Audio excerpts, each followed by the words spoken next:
bandiraɓe mone mon kala salminama inde mun e yettode mun ɗo e Windere TV e émission mun Ngare Dinguiral noon hande rutoni on ko le 12 mai 2023 toon e Cissés holko kewno toon wonno toon ko 20 ans de carrière de Mama Molo Ba, la fille de Dara Jolof. Oɗon gandi ko animatrice ngana ko waɗata ko ene memo ene yiyo. Mama Molo Ba o fuɗɗori radio ko nokku ene wiye Express Anour, o rewi Al Madina, o rewi RTF radio télévision Fulɓe, o rewi Témoin FM, ko hono noon o woniri hande e Bantamba TV. Oɗon gandi Mama Molo Ba ko animatrice mo ganduɗa ko waɗata ko ene memo ene yiyo. Duuɓi nogas ko waɗi ko e Mondo Média haydara o sofnani hen. Ko ɗum saabi o noddi dendagal bandiraɓe e sehilaɓe yo ngar tawtore oɗo événement multidimensionnel o waɗi ɗum ko Cissés le 12 mai 2023. On événement oɗon gandi parrain o ko omo ganduɗa kañum woni Eladji Baba Mal, lead vocal de Dande Lenga, l'intellectuel de la musique africaine, la locomotive de la musique sénégalaise woni Eladji Baba Mal mo ganduɗa dépôt d'or à Wembele, dépôt d'or à Cape Town. O ari on jamma tawtorede oɗon jamma e mawɗinde ɗum e yonnude ɗum ha yoɗa. Parrain goɗɗo o ko Bekkay Mbaye mo bakni on woni directeur général Bantamba TV. E woɓɓe ene jeeya e oɗon jamma kono kadi ene jeeya e teddiniraɓe oɗon jamma debbo pullo dimo danejo mo ganduɗa koye marinaji ɗi jeeya ene wiye Capatel Diallo onne kadi oɗon gandi o ari e garal banggal fayida e délégation makko e daragol lan o yonni jamma o nde tawno neɗɗo kala no wayi ko noon hollirta min mbima Diallo ɓooya wawde kala ko mbawɗa hikka Allah ko ma waɗa goɗɗum ko ɓuuri ɗum. E omo ganduɗa ko ceerno mo ganduɗa condi mum firani furɗani kala mo jubbani heɓani hen haaju muɗum on woni ceerno Oumar Ba moɓe kewi wiide ceerno Cuholel on ari e délégation baɗɗo fayida holliri kadi ñalawma o ko ñalawma pulagu waɗi hen darde e tinde. Oɗon jamma ko jamma baɗɗo fayida on anniversaire ko dendagal bandiraɓe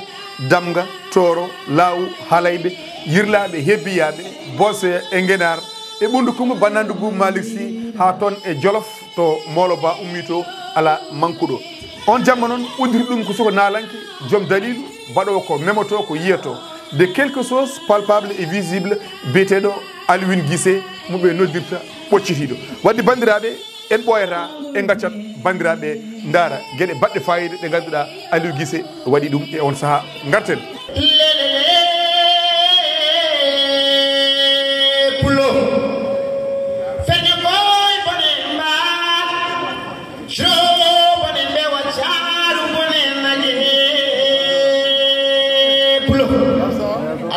Baba baydi mas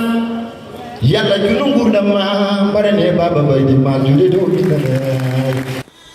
bandiraɓe mboɗo sikki on dañi welema mawɗo e darde Alioune Guissé e gueɗe baɗɗe fayida ɗe o waɗi kono ko ɓooyani e on jamma oɗon gandi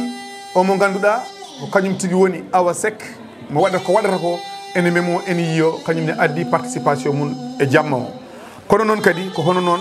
mbatten remercier infiniment dendagal ɓe ganduɗa kañumen tigui goni comité d' organisation e gardugol Seydina Ousmane Iyane Thiam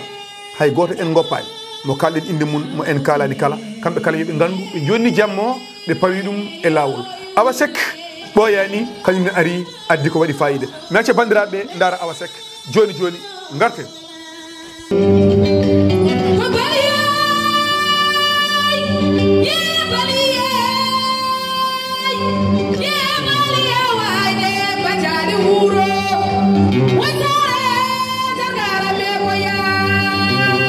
mboɗo sikki bandiraɓe on dañi welema mawɗo e darde o mo ganduɗa kañum tigui woni Awa Seck addude participation mum e oɗo jamma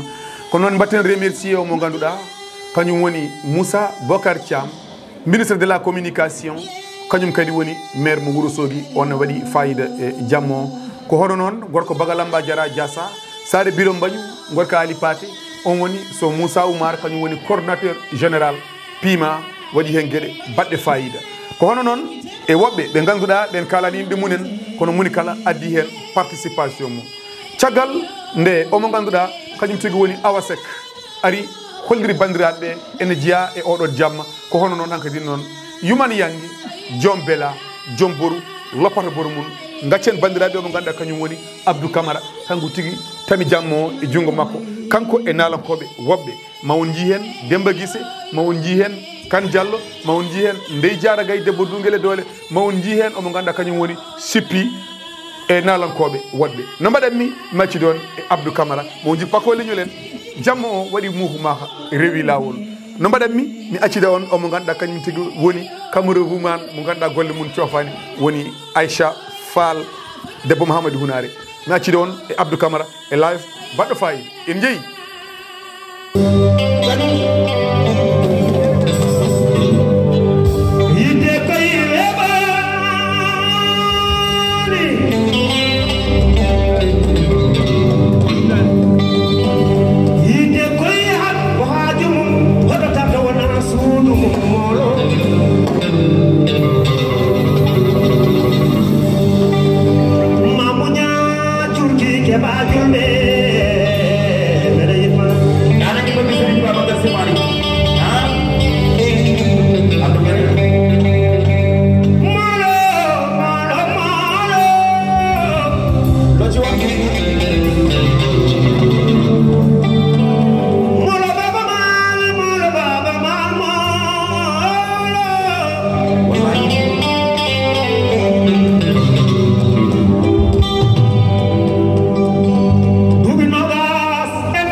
ada jogi burgal cuy ngolo ka ba man